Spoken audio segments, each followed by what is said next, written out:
Hello, good afternoon, आदाब। आप देख रहे हैं हमारा खास प्रोग्राम चलती रहेगी जिंदगी। मैं हूं आपके साथ सना वारिस। चलती रहेगी जिंदगी में आज उस खबर की बात करना बहुत जरूरी है जिस खबर पर काफी महीनों से तकरार चली और आखिरकार हमने देखा कि कल मरकज ने यानी मरकजी हुकूमत ने सुप्रीम कोर्ट में ये बताया कि वो अब कोरोना मुतासरीन को मुआवजा देंगे। हालांकि रकम बहुत कम है, इस पर भी बहस इस वक्त जारी है, लेकिन देर आए दुरुस्त आए जैसा फैसला इस वक्त माहिरीन करार दे रहे हैं। यानी कहा जाए कि मुतासरीन कोरोना मुतासरीन को अब 30,000 रुपए बतौर मुआवजा दिया जाएगा। तो इसलिए हमने चलती रहेगी जिंदगी में इस बात को दोहराना चाहा। साथ ही एक और राहत भरी खबर कोरोना से जुड़ी हुई ये है कि कल हमने देखा कि ब्रिटेन ने, यूके ने जो पाबंदी सफरी लगाई थी, सफरी ट्रैवल पाबंदी जो थी, उसको दूसरी एडवाइजरी जारी की है और इसके तहत अब कोविशील्ड को उन्होंने मान्यता दे दी है। तो ये दो खबरें हैं जो कोरोना से जुड़ी हुई है,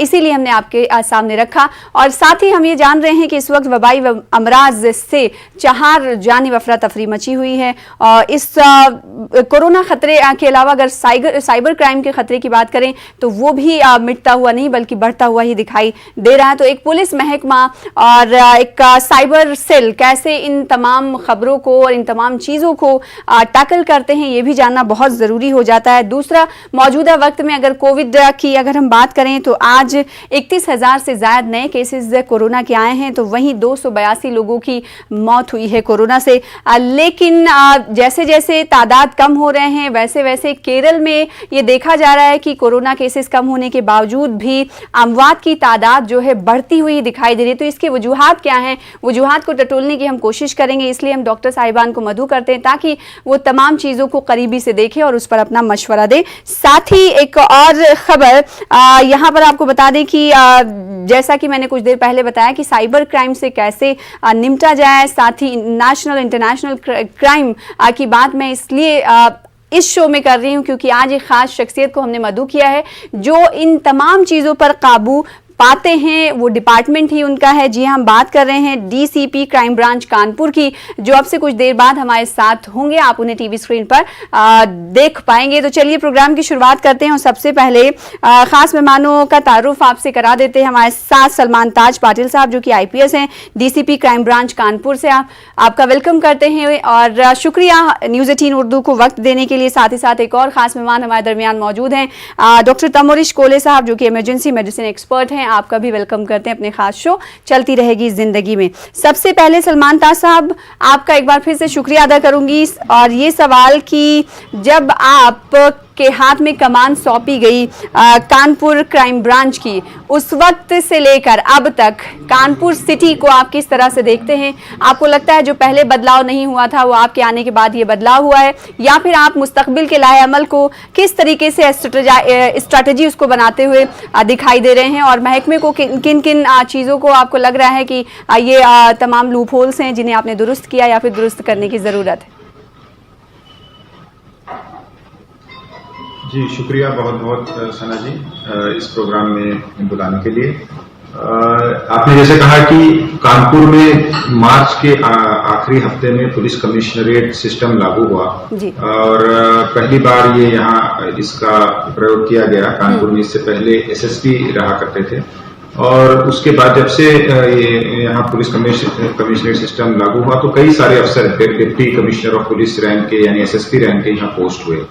तो मुझे क्राइम ब्रांच में काम करने का तब से मौका मिला है।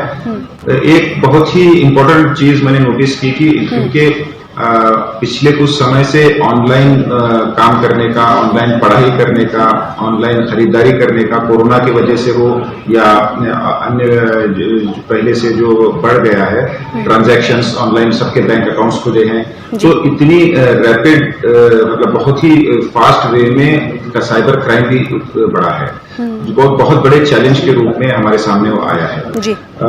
हालांकि उसकी कैपेबिलिटी हम डेवलप कर रहे हैं, मगर बहुत बड़ा चैलेंज है और लगातार इसके नंबर ऑफ कंप्लेंट्स बढ़ रहे हैं। इसमें एक तो फाइनेंशियल फ्रॉड्स में जो माल की नुकसान होता है, वित्तीय हानि होती है, साथ ही साथ कुछ ऐसे बिल्कुल, यानी कहा जाए जैसे जैसे टेक्नोलॉजी आगे बढ़ रही है, जैसे जैसे लोगों को सहूलियात मैसर हो रही हैं, वैसे वैसे क्राइम भी बढ़ता हुआ दिखाई दे रहा है। और साइबर शक्ल इसकी एक शक्ल है जो हमारे सामने है, जिस पर पुलिस महकमा काबू करने की कोशिश कर रहा है। सलमान ताज साहब, आप अपना बात कंटिन्यू करें, आपकी आवाज़ हम तक नहीं आ पा रही थी। जी, मैं ये कह रहा था कि एक बहुत बड़ा चैलेंज हमारे सामने था, तो उसको कमिश्नर ऑफ पुलिस यहाँ असीम अरुण सर के डायरेक्शन में हमने हमारी कैपेसिटी बिल्डिंग करने का हमने काम किया। पहले जैसे कम लोग थे, हमारे पास 5-6 लोग इसमें काम करते थे, तो इसको हमने साइबर सेल को और मजबूत किया। पहले सिर्फ 8 घंटे की शिफ्ट करती थी, तो हमने उसको 2 शिफ्ट किया। तो बहुत बड़े बड़े केसेस हमने वर्कआउट करने में हमें कामयाबी मिली। जैसे कंपनीज का डेटा हैक हुआ था, उसके जरिए से लोगों को फोन करके उनको लालच दिया जाता था कि आपको जो आपके पास लौटेंगे और आपसे समझने की कोशिश करेंगे। चूंकि कमिश्नरेट पहले कानपुर में था नहीं, मार्च में ही इसका कयाम अमल में लाया गया, तो कानपुर सिटी में साइबर क्राइम कितना बड़ा चैलेंज है, ये हम समझने की कोशिश आपसे करेंगे। डॉक्टर तमुरिश कोले का रुख कर लेते हैं, तब तक आपकी लाइन भी दुरुस्त हो जाएगी। डॉक्टर तमुरिश कोले, आपसे मेरा सवाल ये है कि कोरोना के केसेस तो कम आ रहे हैं, लेकिन उधर केरल की अगर हम बात करें तो वहां पर डेथ रेट्स जो है वो बढ़ती हुई जा रही हैं। इसकी वजह क्या लगती है आपको? देखिए, केरल का जो स्थिति है वो काफ़ी अलग रहा। 3-4 महीने से हम देख रहे हैं कि केरल में इन्फेक्शंस बढ़ रहे हैं और उसके हिसाब से डेथ रेट भी ज़्यादा हो रहा है। तो कोई एक्सपर्ट्स को कहना है कि जो थर्ड वेव का बात हम कर रहे हैं, चाहे वो केरल में शुरू ना हो गया है, तो इससे हमको एक ही जो लेसन हमको लेना चाहिए, बाकी देश का जितना भी राज्य है, जितना भी शहर है, कि थर्ड वेव का जो तैयारी और थर्ड वेव के लिए जो प्रिकॉशन वो हमको बिल्कुल जारी रखना चाहिए। खास करके अगले 3 महीने जब हमारा फेस्टिवल सीजन आएंगे, उसके बाद विंटर आने वाला है, ये जो स्थिति है इसमें कोरोना वायरस का बढ़ने का चांसेस बहुत है और इसके रोकने का जो रास्ता है वो हमारे पास है। हम अगर कोविड अप्रोप्रिएट बिहेवियर को फॉलो करेंगे, फेस्टिवल्स में उतना संख्या में नहीं जाएंगे और मास्क पहन के जाएंगे, तो हम इसको रोक सकते हैं। तो मैं यही बोलना चाहता हूं कि ये जो वक्त है ये सबसे बड़ा इम्तिहान हमारे लिए है, क्योंकि कोरोना अभी दिखाई नहीं दे रहा है, ऐसे लग रहा है कि खत्म हो गया, ये खत्म नहीं हुआ है। थर्ड वेव का बिल्कुल तैयारी रखना चाहिए और कोविड अप्रोप्रिएट। लेकिन डॉक्टर तमुरिश साहब, हम ये देख रहे हैं कि कोरोना की शक्लें जो हैं बदल रही हैं, कप्पा, कई वेरिएंट सामने आ रहे हैं। जो बच्चे नॉर्थ इंडिया में मुतासिर हो रहे हैं इस वक्त वायरल फीवर और इन तमाम चीज़ों से, तो क्या कहीं ये थर्ड वेव की शुरुआत का इम्कान तो ना माना जाए कि अभी बच्चों की टेस्टिंग तो हो नहीं रही है, लेकिन मालूम नहीं चल पा रहा है कि दरअसल ये है क्या, और लोगों डॉक्टर अभी तक ये कह रहे हैं कि जो वायरल फीवर इस वक्त बच्चों में आया है ये अलग तरीके का है, पहले इस तरह का होता भी नहीं था वायरस। देखिए, वायरस जो है वो हमेशा अपने रूप को बदलते हैं। ये हम कोरोना वायरस में भी देख रहे हैं, बाकी वायरस भी हर साल अपने बदलते हैं और ऐसे जो वायरल आउटब्रेक बच्चों में होता है, कभी कभी बड़ों में होता है, और ये टाइम पे ये होता है जब सीजन चेंज होता है। तो ये जो वायरल आउटब्रेक चल रहा है ये कोरोना नहीं है, क्योंकि काफी मात्रा में टेस्टिंग हुआ है और कोविड नेगेटिव पाया गया है। तो ये एक अलग सा बीमारी है और आप खास करके हम अभी डेंगू का आउटब्रेक भी देख रहे हैं। तो ये ऐसा नहीं है कि कोरोना है बोल के ये वायरस चुप बैठे रहेंगे और ये फैला नहीं, तो ये सब एक साथ ही चल रहा है अभी। ठीक है। सलमान ताज साहब, आप मेरी आवाज सुन पा रहे हैं इस वक्त? जी, मैं आपकी आवाज सुन रहा हूं। पाटिल साहब, आपसे मेरा सवाल ये कि चूंकि कानपुर के आप डिप्टी कमिश्नर ऑफ पुलिस हैं, मेरा सवाल आपसे, कानपुर में साइबर क्राइम कितना बड़ा चैलेंज आपको दिखता है?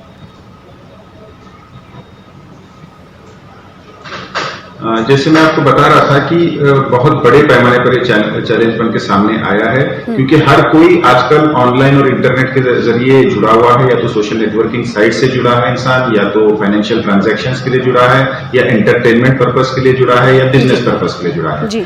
तो इस पे साइबर सिक्योरिटी एक बहुत इंपॉर्टेंट चीज है और इसमें कई पेशेवर गिरोह काम कर रहे हैं, ऑर्गेनाइज्ड वे में कुछ फॉरेनर्स काम कर रहे हैं, जिसको हमने कई केसेस में पकड़ा है, जो यहाँ इंडिया में रहकर भी और बाहर रहकर भी कार्रवाई कर रहे हैं। इसमें मार्च से लेकर अब तक कोई ऐसी गुत्थी हो और ऐसा साइबर क्राइम सेल हो जिसका आपने पर्दाफाश किया हो, जिसके बाद पुलिस महकमा ही खुद हैरान रह गया हो कि क्या ऐसा भी होता है? ऐसा एक्सपीरियंस कभी रहा आपका? हाँ, ऐसा एक नहीं मैडम, जी, एक नहीं दर्जनों केसेस हमने मार्च से लेकर अब तक वर्कआउट किए हैं। जैसे एक मिसाल में दे दूं कि यहाँ पर एक कॉल सेंटर चलता था जो फर्जी कॉल सेंटर था, वो अमेरिकन कस्टमर्स को एक ऑनलाइन जो एडवर्टाइजमेंट आते हैं यूनाइटेड स्टेट्स के लोगों को टारगेट करता था और उनको वो टेक सपोर्ट फ्रॉड यानी उनके कंप्यूटर को हैक कर लेता था। एडवर्टाइजमेंट पहले भेजता था, उसके बाद जब वो क्लिक करते थे तो पूरा सिस्टम उनका हैक हो जाता था। उनको एक मैसेज मिलता था कि आपका कंप्यूटर हैक किया गया है, आप फलां टोल फ्री नंबर पर कॉल करेंगे तो आपको इसका सपोर्ट मिल जाएगा।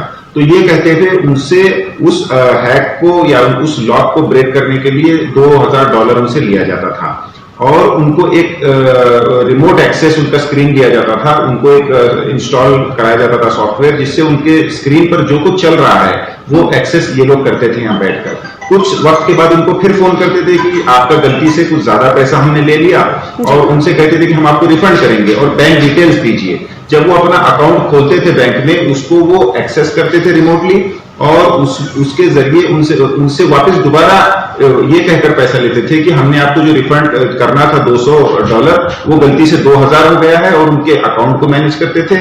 तो ये रिफंड फ्रॉड मतलब एक ही व्यक्ति को दो बार वो ठगने का काम करते थे। ऐसे अन्य कई केसेस हैं। एक बहुत आम तौर पर चलने वाला फ्रॉड मैं बता दूं, आजकल जो लोगों को फंसा रहे हैं, जैसे फेसबुक पर दोस्ती कर ली या इंस्टाग्राम पर दोस्ती कर ली, वहां से आपका नंबर ले लिया और उसके बाद व्हाट्सएप पर कॉल किया, चैटिंग करना शुरू की, पहले बहुत फ्रेंडली हो गए।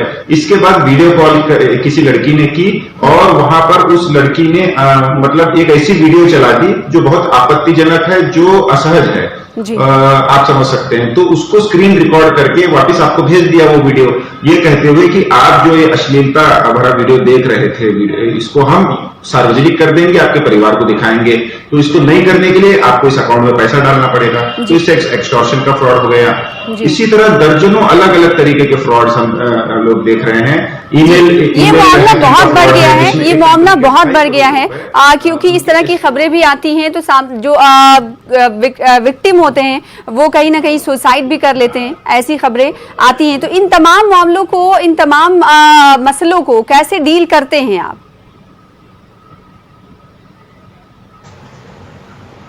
हाँ, इसके लिए जैसा मैं बता रहा था कि इसके लिए हमने अपनी कैपेसिटी बिल्डिंग करने का काम शुरू कर दिया है।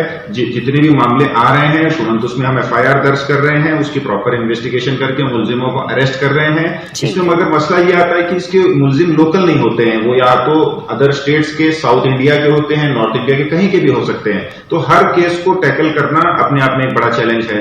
कई बार वो झारखंड, छत्तीसगढ़ के इंटीरियर इलाकों के होते हैं जहां से उनको पकड़ लाना ही अपने आप में एक बहुत बड़ा चैलेंज होता है। तो इस तरीके के इसमें प्रॉब्लम्स आते हैं, मगर नेवरदलेस हम लगातार इसमें काम कर रहे हैं, हर थाने पर कैपेसिटी बिल्डिंग कर रहे हैं। और दूसरा पार्ट हम अवेयरनेस का कर रहे हैं। लोगों से ये हम अपेक्षा करते हैं कि आप कोई भी ऑनलाइन ट्रांजैक्शन करें उसमें खुद पहले अवेयर रहें, अपने पर्सनल डिटेल्स, OTP, बैंक के कोई भी डिटेल्स फोन पर शेयर न करें, किसी भी अज्ञात व्यक्ति से फ्रेंड रिक्वेस्ट कबूल न करें, अनजान लिंक्स को क्योंकि इसीलिए कहा जाता है कि अवेयरनेस यानी बेदारी पैदा करना कहीं ना कहीं क्राइम को कम करने के मुतरादिफ है। आपके पास लौटूंगी पाटिल साहब।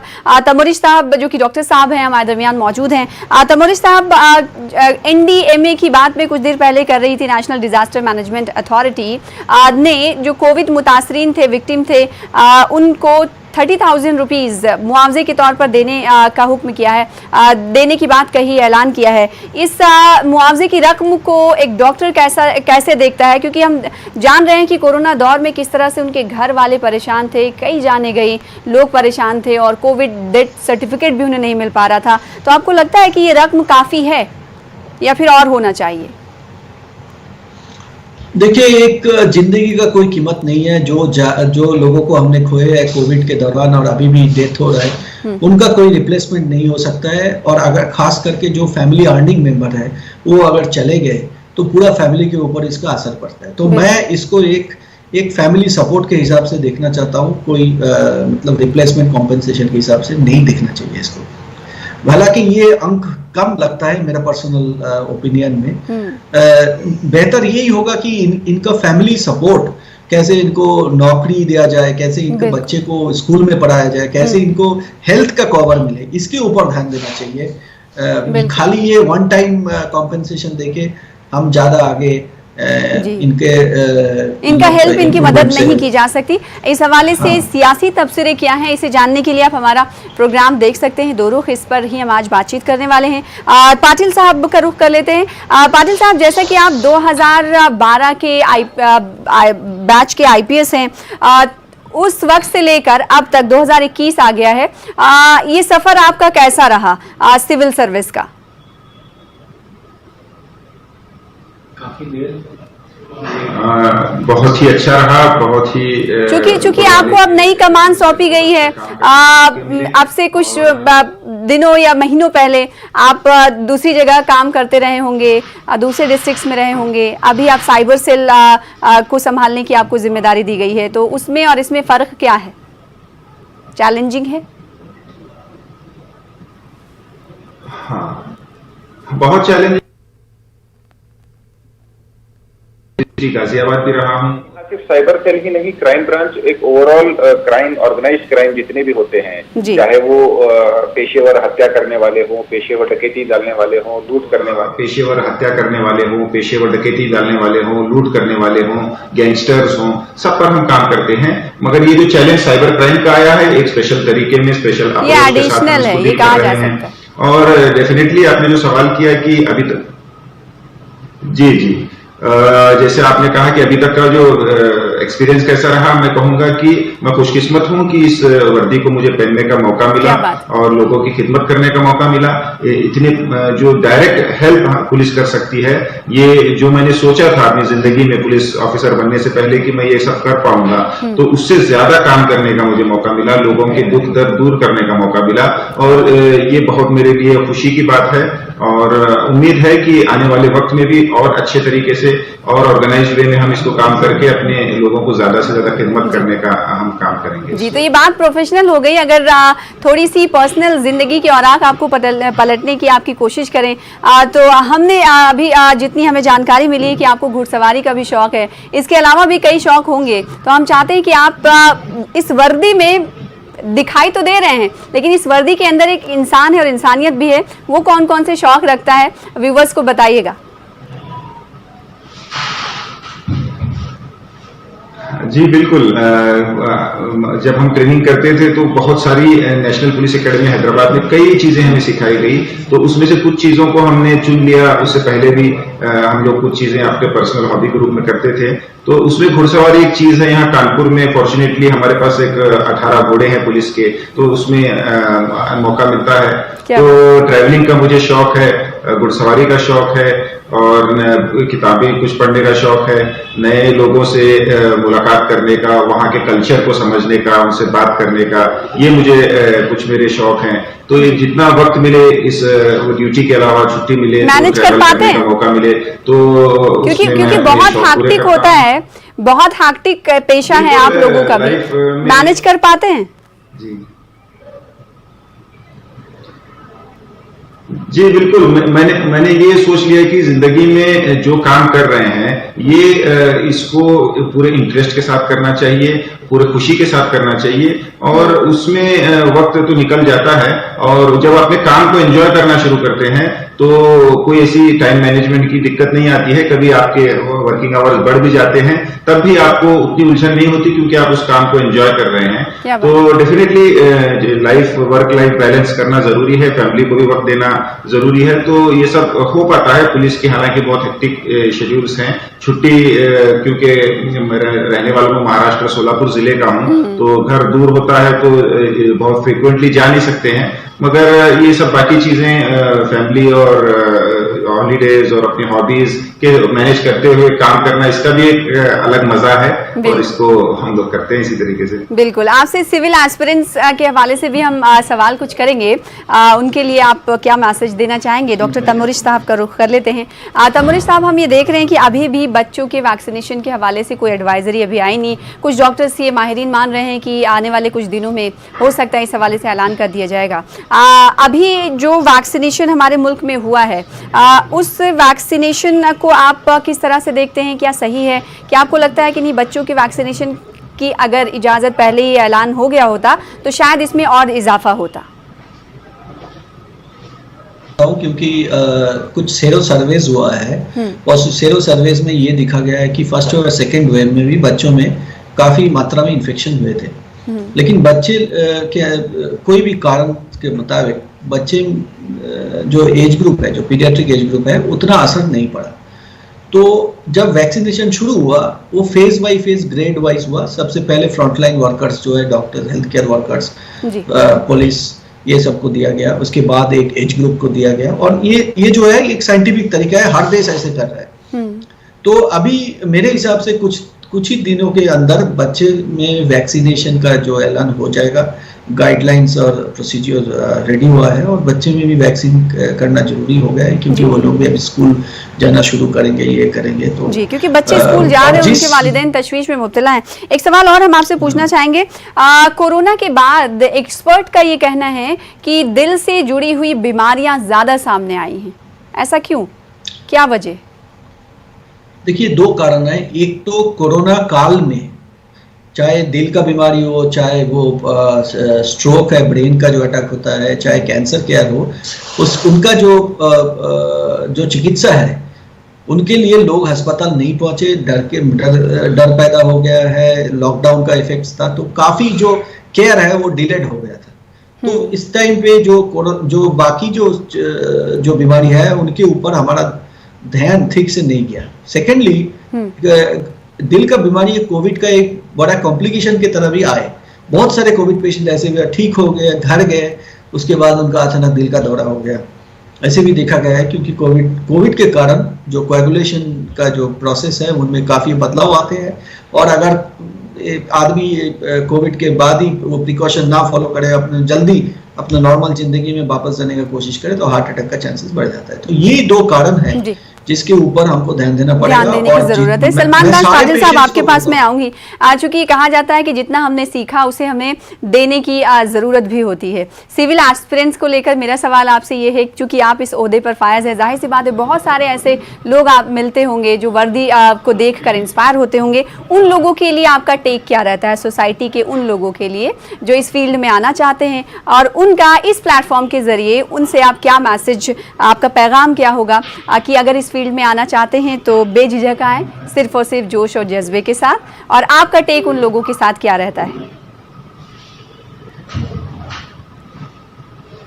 बिल्कुल, मेरा उन सभी एस्पिरेंट्स को यही सबसे पहले तो मेरी तरफ से बेस्ट विशेष हैं, क्योंकि आने वाले अक्टूबर के महीने में इसकी प्रिलिमिनरी एग्जाम है, सिविल सर्विस एग्जामिनेशन है, तो उनको मेरे तरफ से बहुत बहुत विशेष हैं। और उनको मैं ये कहूंगा कि बहुत अच्छा प्लेटफॉर्म है खिदमत करने का, लोगों का, देश की सेवा करने का, और आप इसके साथ साथ काम करने के, खिदमत करने के अलावा आपको गवर्नमेंट पेमेंट कर रही है। आप कहीं प्राइवेट में काम करेंगे, कहीं बिजनेस करेंगे, आपको अलग से वक्त निकालना पड़ेगा, उसके लिए पैसे खर्च करने पड़ेंगे, तब आपको खिदमत करने का मौका मिलेगा। मगर ये बहुत अच्छा प्लेटफॉर्म है, बहुत आप डायरेक्टली बेनिफिशियरीज को हेल्प कर सकते हैं। और इसमें चूंकि कॉम्पिटिशन बहुत ज्यादा है, जो इस एस्पिरेंट्स है उनको मैं ये कहूंगा कि आप अपने तरफ से पूरी कोशिश करिए, हिम्मत कभी ना हारिए, हिम्मत करने वालों की हार नहीं होती। आप अपनी तरफ से बेस्ट दीजिए, नामुमकिन एग्जाम नहीं है, आपका डेडिकेशन और जो हार्डवर्क है ये जरूर रन लाएगा। घबराने की कोई जरूरत नहीं। जैसे मैं अपने बारे में बता दूं कि जब तक मैंने पोस्ट ग्रेजुएशन किया, क्योंकि मैं महाराष्ट्र से स्टेट से बिलोंग करता हूं, तो वहां बहुत क्रेज नहीं है सिविल सर्विसेज और इन एग्जाम्स का, तो वहां पर हमें बहुत ज्यादा स्कूल में आपके जहन में कब आया कि आप इस फील्ड को सर्व करेंगे? जी, मेरे वालिद साहब, जो उनका हमेशा एक अरमान था कि आप सिविल सर्विसेज के थ्रू जाइए और एक अफसर बनिए तो आपको खिदमत करने का मौका मिलेगा, ये उनका एक अरमान था। तो मुझे ऐसा लगता था कि चूंकि बहुत बचपन से मैं बहुत ब्राइट स्टूडेंट नहीं रहा हूं, टू बी फ्रैंक, अपने स्कूल के जमाने में बहुत ही एवरेज। ये बहुत कॉमन सी बात होती है सिविल सर्विस में, बहुत कॉमन सी बात होती है कि हर बच्चा अपनी किस्मत आजमा सकता है। ये बहुत अच्छी बात है कि अगर एवरेज स्टूडेंट है वो भी कमाल कर सकता है अपने थॉट से, अपने काम से, खिदमत से और अपनी लगन से। पाटिल साहब। तो क्या उन बच्चों को कुछ खास वक्त आप देते हैं? कोई कुछ ना कुछ मशवरा मांगने के लिए आता ही होगा। इस सफर में तो आपके साथ लोग जुड़ते ही होंगे। हाँ, डेफिनेटली बहुत लोग फोन करते हैं, कई जगह से गाइडेंस लेते हैं, मशवरा लेते हैं, जो अपनी समझ है उसके हिसाब से हम बताते हैं। कई बार कुछ स्पेशल प्रोग्राम्स भी ऑर्गेनाइज होते हैं कई इंस्टीट्यूशंस में, कई इदारों में जहां बच्चे पढ़ रहे हैं, तो उनको जाकर बात करने का मौका मिलता है। तो उनको हौसला अफजाई करते हैं, उनको कहते हैं कि घबराने की कोई जरूरत नहीं, हमने किया है। बिल्कुल, और आपकी उर्दू भी बहुत अच्छी है। बात बहुत सारी है जो आपसे करनी थी, लेकिन वक्त बहुत कम है। आपका शुक्रिया अदा करना चाहेंगे न्यूज़ 18 उर्दू को वक्त देने के लिए। साथ ही तमोरिश साहब, आपका भी बहुत शुक्रिया हमारे साथ जुड़ने के लिए और व्यूवर्स को अपने मशवरों से नवाजने के लिए। फिलहाल इसी के साथ मुझे दीजिए इजाजत, कल फिर होगी मुलाकात, तब तक के लिए चलती रहेगी जिंदगी। आदाब।